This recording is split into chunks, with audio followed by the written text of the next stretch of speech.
go.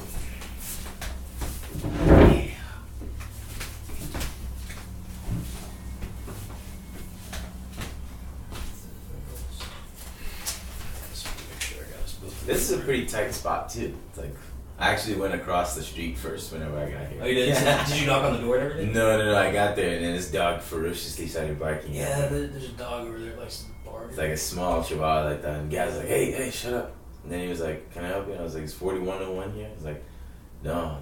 He's like, maybe it's across the street. And I was like, okay. Is that a short Mexican dude? Yep. It's David. He's cool. Yeah, he's cool. Don't mess with Texas.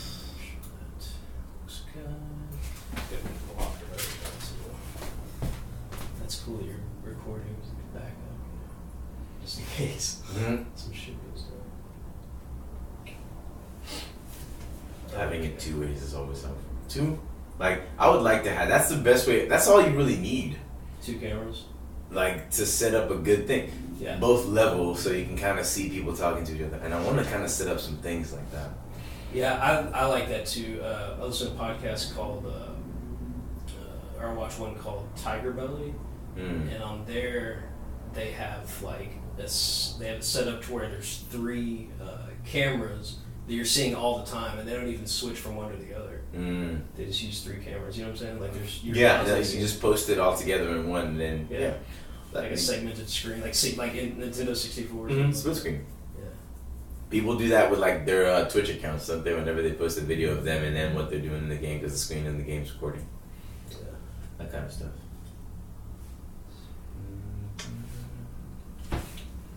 I'm gonna move this water down from the mixer, just to be safe. You never know. Because I'm not the most graceful. That's fair. Alright. That should be good. And airplane mode, recording. It's always my fear that it's not in airplane mode, somebody calls me. I'm like, damn it! We had good footage. Yeah. You heard it. That would be the worst, to like lose an entire episode. I've done it once. Not on a guest podcast, but on a... That's dope. Alright. Might be a little bit distressing, but it is what it is. Yeah. There's lost episodes out there. So Lottie, should I say Lottie Oyediran? Yeah. Okay. That's me. You have Nexus on Spotify. Yes. Do you want me to like plug any show at the top or anything coming up that you want people to know like right off the top? Right off the top, I've got a show, and I'm gonna actually be stressing out my wings as a different type of artist. I'm gonna be doing a rap show. Rap show. Okay. Playing For someone at One Love Lounge. It's in Arlington off South Cooper. And it's this pretty cool place. I had What the day most is it? amazing. It's on Wednesday next week, November 21st. Okay, cool. And What's it up? is, oh, dude, I had this wings there. I was like, all right, it's $6.99 for like 6 pieces. I'm like, it's gonna be alright or whatever. I got it, and they give you a nice amount of like fries. Yeah? A nice amount of fries. Yeah, One Love And Lounge. the wings are like big, and like the spicing on them is like nothing I've had before. It was the worst. It was the most worth it $7 wings for 6 wings. Is that a One Love? Yeah. Nice. Same place, dude. It's amazing. And I kind of got to like really do like I practiced. I like actually practiced. All right, let's get it started here. So One Love Lounge, November 21st. I have your different Instagram handles. Do you want? Yeah, all 3. All Be 3. awesome. Very nice. Mm-hmm. All right, let's do it. I gotta have the theme song a little bit louder. There we go.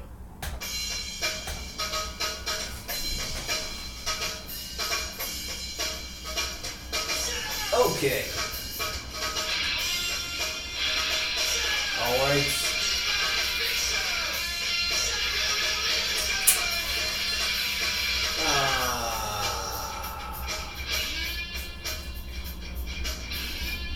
Nice. And here we are again for another week and another episode of the Michael Baston Podcast. This is a podcast in 2 parts. I do solo episodes on Mondays, and I release guest episodes on Wednesdays. And that is what we are in the midst of today.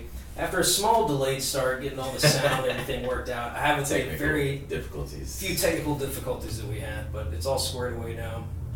And I have with me a very talented musician, a multifaceted individual who can do a lot of different things musically.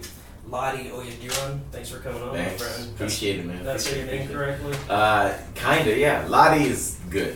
When you get Lottie, Oyediran is like Nigerian. You gotta throw a little bit of accent and whatever in there. Okay. But it's like Oyediran sounds like people worry so much about butchering my name that it makes me uncomfortable when they worry about butchering my name because it gets done so often. It's like I hate to make you uncomfortable, man, off the top. You want to be correct about things.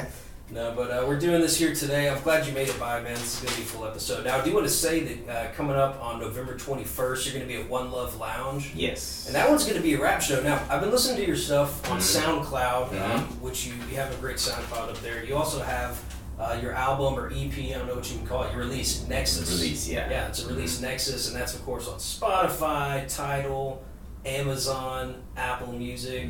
But I went on SoundCloud to listen to it. Also, follow Lottie on Instagram, Lottie_the musician, Texas_anomaly, and then Iggy IGIMEJI. Yeah, Iggy Midgy, okay. There's another thing I pronounced. So what I was gonna say, man, is I was listening to your stuff and I found that you're like have a couple of different levels to you. Like you have this acoustic performance aspect that you can do. In the song Superman, for example, kind of like a bluesy, acoustic-y type of thing. You have this song, the track Abandoned, which is really cool. Another Side of the Spectrum, that's more of a rap tune. Yes. Right? And then you have this one, Something Special, which is kind of both. Like you mix it up a little bit, you know? Yeah. So what do you consider yourself, man? Are you just all of those things? I consider myself an artist first, I guess. And I've never really quite declared that to myself. But like, I suppose that's what it is. Like, and this is weird, but years and years and years in the past, I didn't think I wanted to be like a musician. At least I would have been like cool with being a drummer because that's what I like first started. But the first thing I always did were drawings, man. Oh, really? So as a kid, I was more into visual arts and that aspect of it. Even now, I'll like edit photographs just for the fun of it. But any way of putting together art, writing, painting, drawing, doing something, I've always kind of wanted to explore that medium. Even like the act of interviewing and talking to people, theatrical stuff, that's an art. Yeah. All of that stuff, shows, right? That's what I've always been about. Kind of put yourself out there. You've always had that creative mind frame. Where do you think that came from? Like, why are you that way? I don't know. Like, I think everyone, to some degree, I think everyone is born with that. I think everyone has that spark in there somewhere. And it's not different from what like your job should be or what you're doing with your life should be. Like, in some way, mowing the lawn is an art. It sounds crazy. Okay. Right? But like, there's an art to like, first of all of the technology that's put together to create a lawnmower is an art. Like, you have to put together all these intricate metal pieces, a motor or something that takes gas, pumps it, sparks it, causes all these mini explosions that creates like a cycle that has an attached blade to it that then cuts grass at a particular level there. That's like an intricate put together. Yeah. Technology in itself is an art. And then having a person control that and maneuver that to specifically take a patch of land and make it look a certain way would have been seen as like a miracle to someone. Well, yeah, and eventually it's like something that only royalty had. Or way back it wasn't even fathomed. They were like, what kind of nonsense is that? No, you use these to cut the lawn, that's normal. Whatever. So like, all those things are kind of art. Anything you do, you should kind of strive to see the art in it. Right? It might not be what you like want to be doing at this moment, but if you can appreciate it for it, you can make like living with it that much more bearable. Yeah. You know? That's a beautiful way to look at things, man. Technology is art. I like that. Anyone who listens to this podcast knows I have a little bit of a fascination with like technology, future technology, whatever's coming out. And you gotta tell me some stuff about that, man. Well, I don't know a lot about it, but that's what makes it so interesting to me. It's just that like there's so much cool shit. I'm just in awe by everything that. Have you heard of the M drive? No, what is the M drive? There's this thing called the M drive, and it was tested, if I'm not mistaken, right? It's a way to propel in space without fuel. Whoa. And what it is you can apparently like defy Newton's law, like the second law that says for every action is an equal and opposite reaction, by for some reason firing microwaves at copper. Firing microwaves at copper plates causes this propulsion that doesn't seem to have like an explainable backlash.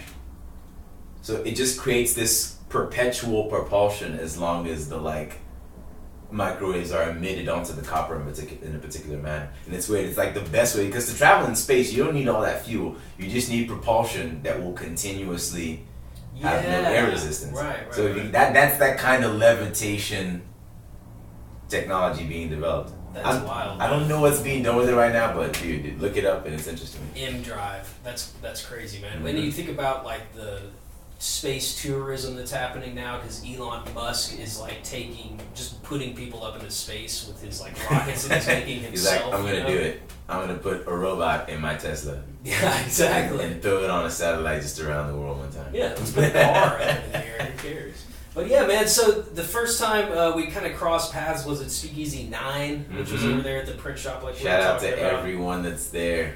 Everyone that goes to those and everyone that comes around, all the artists that perform there, it's pretty awesome. Yeah, dude, Speakeasy is like it's an open mic, but it's more than an open mic. It's almost like a community now if you go around there. Now, I'm speaking as someone who only went once, but still, I feel, Trey's really supportive of this podcast. He gives me a lot of good feedback. He's been on here back in, like... Dude, that's awesome. On an early episode back in the closet. Man. Yeah, he was here in the early days. Those are the tapes that'll be unraveled in decades afterwards. Archives. Someone will like... and every episode is my released. Forefathers. But yeah, every episode is released on tape on cassette tape. Automatically gets dusty.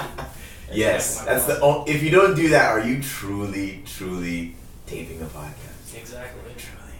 What is this? Being propelled by an M-Drive or something like that? So how did you first hear about Speakeasy? Like, how did that cross into your life? So my girlfriend Kayla, shout out to Kayla, she's starving_muse on Instagram. She's one half of Igimeji. She had always heard about Trey. She had known of him and of him doing this speakeasy type of event. But we came back from Kathmandu, Nepal, which is like a whole other episode we can like get into. I actually do definitely want to get into like Nepal and all that. I'll tell you all about that. Okay, cool. But she has this friend, my girlfriend. She also has this friend. His name is Preach.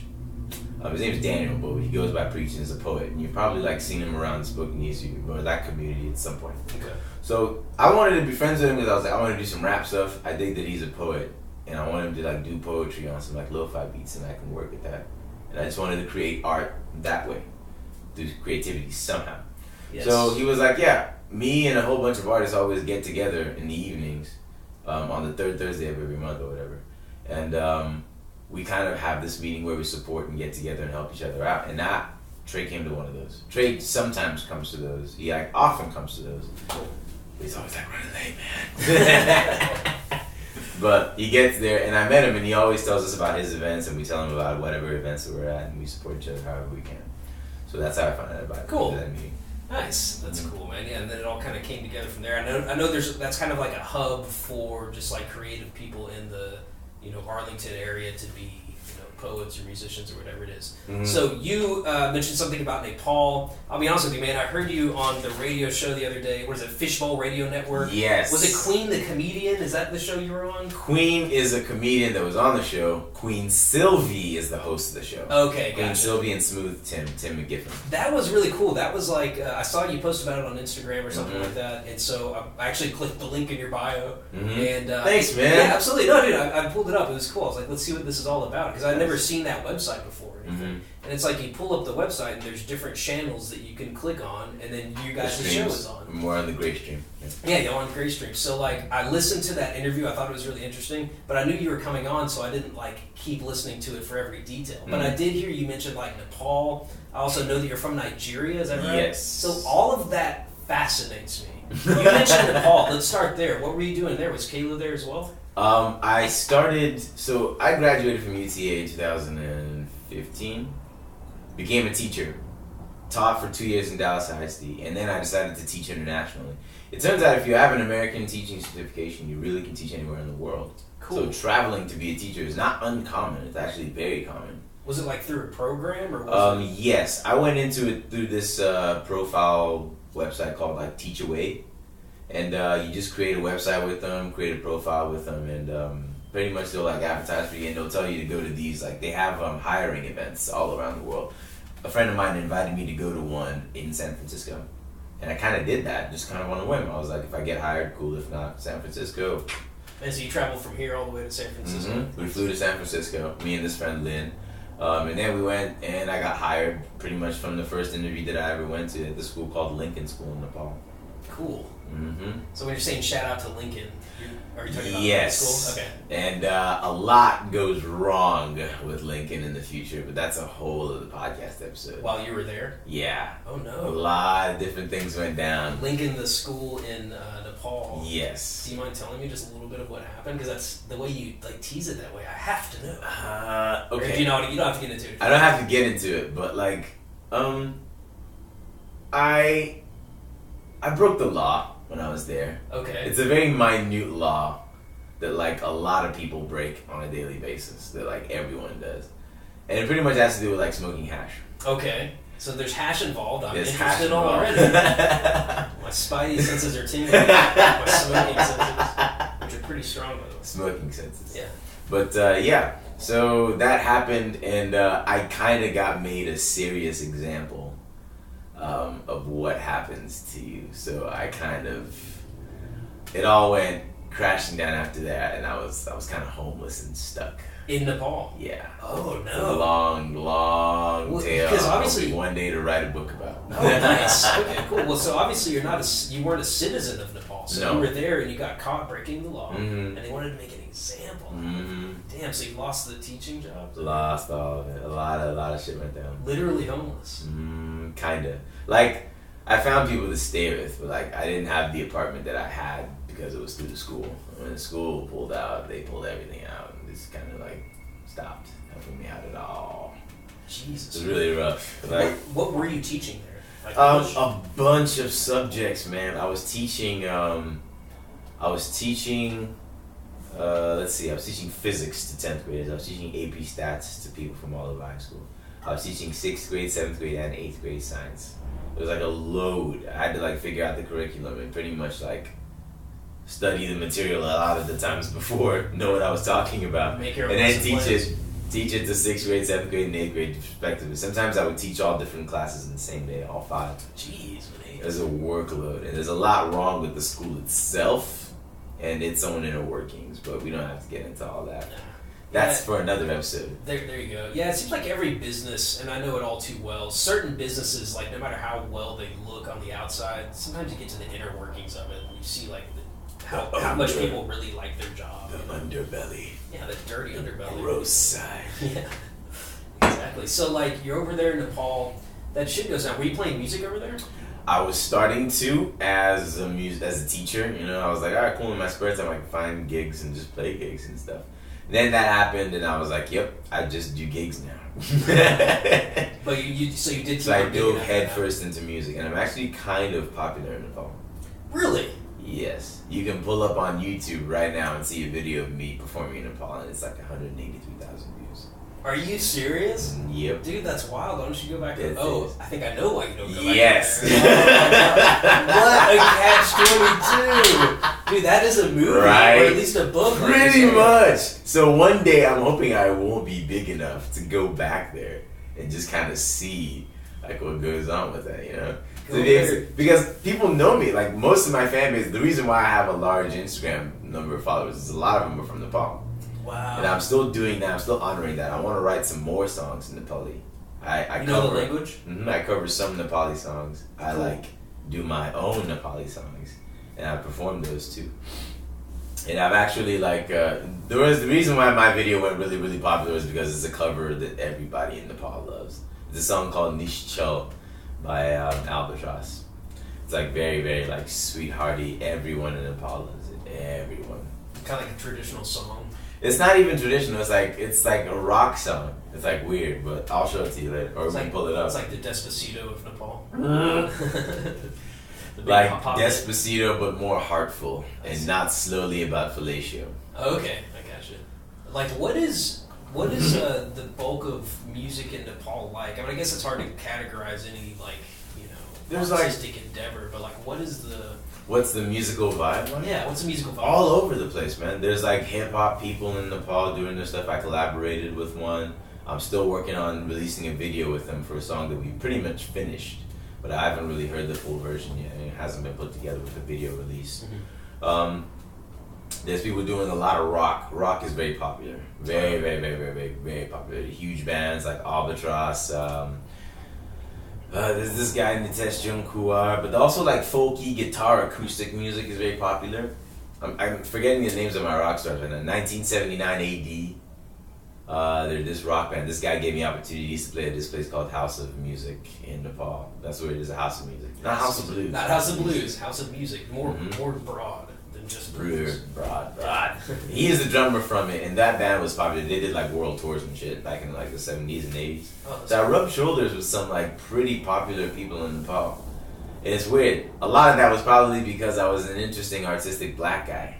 That's not very common in Nepal. Okay, so it's kind of then the underbelly of why all the bad stuff happened to me is probably because I'm also a black guy. Dude, that is seriously. It's the most split, like, emotionally, like, stressful thing to think about. You know? So many dualities. Because like you're there, I see where you're coming from. Because you're there, you're like doing something you're passionate about that you love. I'm unique. People have never seen a black dude like try to learn the Nepali song before. Yeah. And then cops catch me, and then like.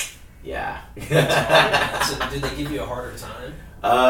Not the people in where I was like serving some time about, but the authorities in there are corrupt anyway. Like third world countries or countries that are not fully developed or like developing tend to be very, very corrupt on like a local and just straight up level. Like if you have money, you can get away with anything. Yeah, like in America, there's corruption on a large level, but you kind of have to be like a millionaire or a billionaire to be like corrupt enough to do whatever you want to really be corrupt about. But over there, it's just a matter of like, hey, you paid this guy $100,000 and this crime never gets thought about or whatever. Because there's no like digital system either. My name's in a ton of ledgers. Yeah, like all handwritten. Just go down there and wipe them all out. Right? If things catch fire in Nepal, it's like you're good. It's over. There's no record of me. That's an old-fashioned way to do ever being there. That might be convenient, you know. Ninja. Yeah, dude. So there's no digital footprint over there. Not really. There's like they took my fingerprints with like ink and shit, but it was weird. So you actually went to a jail there, huh? Dude, might as well just like dive into. I mean, I just keep like looking at it. It is such a fascinating story. It depends. If I eventually get huge and this gets discovered, that'll be a whole other thing I have to explain. I suppose it's whatever. Fuck it. We will only say as much as you want to say. I'm cool with it. We can talk on sort of subjects, but whatever. Nah, that's cool, dude. I went to jail for 30 days. Okay. I got out for about a month and a half, and then I went to prison for 10 days. And then I immediately, when I thought I was done, was not done. And then I went to immigration custody for another 15 days. It was a whole stretch of things. But it's been one of the most amazing, life-changing experiences in my life. It's been huge. Did you know when you were in one place, did you know what was going to happen to you next? Not particularly. So you had no communication about like what your status is? I kind of did, but like nothing even then is like guaranteed because the system is so bureaucratic on an even like we still write stuff down on pages bureaucratic system. Like because there's thousands of people who have things to do, like how do you know whose name gets really recorded and how this process goes smoothly? Right? Unless you pay people money, which is essentially bribery, your system and your flow of things doesn't go quite whatever. And depending on what kind of a profile character you are, they might try to make themselves look good in this arrest. So I think they were trying to make it look like they were being tough on drugs. Oh man. Like you said, trying to make an example out of it. The funny thing is like weed in Nepal was like always legal. Like right through up until the 70s. That's so backwards. Yeah. You know? Right, and then you can imagine like right after the 70s when apparently the hippie trail, back in the huge 70s counterculture movement, the hippie trail led to Nepal. Kathmandu specifically. It was really huge. So everyone would go on a pilgrimage to Kathmandu. Like that weed there? Lots of it down at the base Ashley Mountains. They had weed that they stored in barrel for decades, dude. Wow. I don't even know what that's like. I don't but like, can you imagine? I can't imagine. Like they grew and harvested and stored the finest.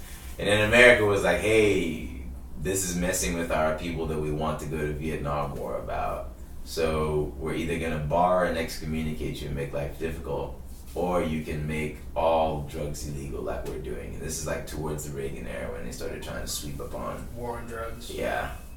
So they did that to Nepal. So this community didn't really give a shit. There's a whole holiday where their god Shiva smokes weed. It's called Shivaratri. That sounds made up, but and like it's like legitimate. You know Shiva. Shiva's like the coolest Hindi god. A lot of arms. Not no. Like all gods are kind of represented in some ways having multiple arms, but Shiva is the one. No, that's a Vishnu. Vishnu is this. Okay, you got the three main gods of like Hinduism, and it's Brahma, who's the guy that created it all. You got, I think Shiva is the destroyer, and then you got Vishnu, who's the savior, and it's those three together who kind of have balance. And then there's a bunch of demigods and semigods and all that stuff. But Shiva's like blue skinned. He's the one most depicted in blue skin. He usually has like a cobra sometimes around his neck. He has like a crown of skulls. Okay. If you've ever seen that particular guy, that's like Shiva. But they're all kind of depicted in different ways. Sometimes Shiva's depicted as a man, sometimes Shiva's depicted as a woman.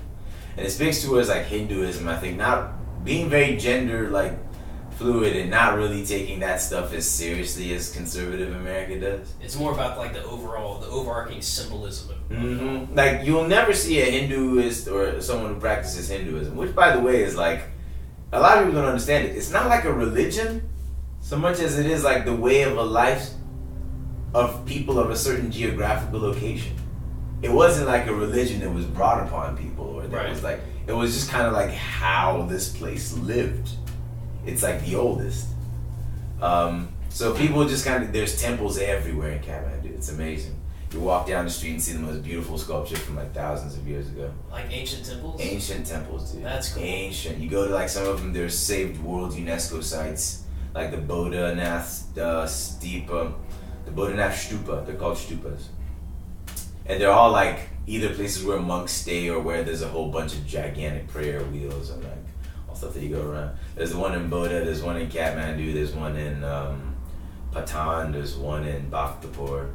I hadn't been to the one in I have been to the one in Bhaktapur. I've busked and played music at the one in Bhaktapur. That's cool. I've busked and played music at the one in Kathmandu and the one in Patan. And there's videos of me doing all of that stuff. Oh, that's awesome. When all stuff went south, when I got out of jail first, I went immediately towards the music and I just did all of it. I went around, I bashed with artists, was like, hey, let's make a song together, let's do stuff, let's play at the show. That's something I've noticed about you is you've worked with a lot of people. Yes. You know, like it's like almost everything you're doing like a different track. Almost like every track you're working with a different musician. Trying to. Like the answer is somewhere at the nexus of all of this. Like at that intersection of everybody that's around this area, at the intersection of you, every artist that I come in contact with is success on some higher scale level somewhere. Maybe that'll interpret into like wealth and status or whatever. Maybe it won't. Just but personal fulfillment. Personal fulfillment is in there, and it can only get better, and it can only be good if we all just like help each other up, come to each other's shows, support each other however we can, right? And just do stuff like that. Yeah, that's something I've noticed on here. You know, I've interviewed a few musicians, a few poets, a couple of writers and stuff, and it's like, and pretty much everyone who's left, especially the musicians, have been like, hey, if there's anything you need, everyone's like made an offer of something, like, hey, let me know what you need, like, you know, a couple of people have like sent other guests my way, like things like that, and so that's something that's really opening my eyes to what you just said, man. Like, if we can just help each other, then maybe then whatever that like modicum of success is, and all of us can like reach this point. And think about it, like if 1,000 people strive for something, there's a whole lot more of a better chance that one person comes through that, and that person will eventually pretty much lift everybody else as best as they can, right? Yeah, as opposed to you trying to really make it all on your own. Granted, you can, and then you can lift everybody up, but I like to think what I would like to really do is make Fort Worth, Dallas its own thing. Like its own, like LA is a thing, right? LA's kind of big. You say LA, people know what LA is for. You say New York, people know what New York is for. Some guy told me, you know Maryland, and you know what Maryland is for, and I was like, I don't really know what Maryland is for. No one knows what Maryland's for. We're Texas around here. But I was like, DFW has potential to be its own like scene, and I want people to like, and we're building around it. We're getting there. We've got football pulling people in anyway. We got baseball pulling people in anyway. entertainment, we kind of have like a lot of large venues. Yeah, And there's a bunch of big. I mean, there's AAC, which is a lot of big people come through there. Mm-hmm. You got it at the Cowboy Stadium. Some people will do performances there at the Ranger Stadium. There's this place now right opposite the Cowboys and Ranger Stadium, the Texas Live. I've heard about that, man. Dude, I've seen some videos and stuff. I haven't actually been up there. That whole area, dude, they're revamping it. Arlington is going to be like a huge... I work really close to that, actually, and I work like a quarter mile from the stadium, and but I haven't actually been up there. I can't really picture what it is. You know that Randall Mill Road that kind of runs into Collins? Yes. Where the Cowboys Stadium. Yeah. Pretty much into the corner. Right there.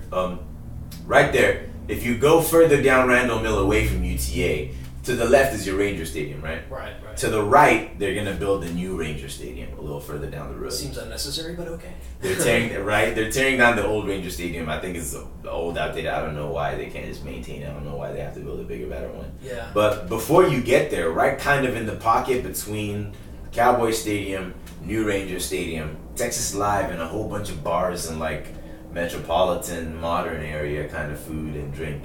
That's cool. Is all developing in this complex over there. Nice. They're trying to make it like a whole thing.